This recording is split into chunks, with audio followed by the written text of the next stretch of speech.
કેશોદ પોલીસે 12 નંગ Chinese reel સાથે ઝડપી પાડી છે। એક શખ્સ વિરુદ્ધ ફરિયાદ નોંધાઈ છે। કેશોદ પોલીસ દ્વારા તાજેતરમાં આવનાર મકર સંક્રાંતિ તહેવારને ધ્યાનમાં રાખી પક્ષીઓ અને માનવ જિંદગીને જોખમમાં મુકાતી ઘાતક એવી પતંગ ઉડાડવાની દોરી એટલે કે ચાઇનીઝ દોરીના વેચાણ કરનારા ઉપર સખત કાર્યવાહી કરવા ઝુંબેશ હાથ ધરવામાં આવી છે।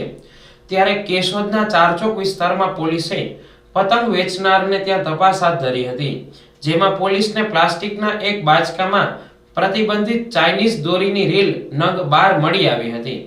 આ રીલની અંદાજે કિંમત ₹3600 જેવી આંકવામાં આવી હતી।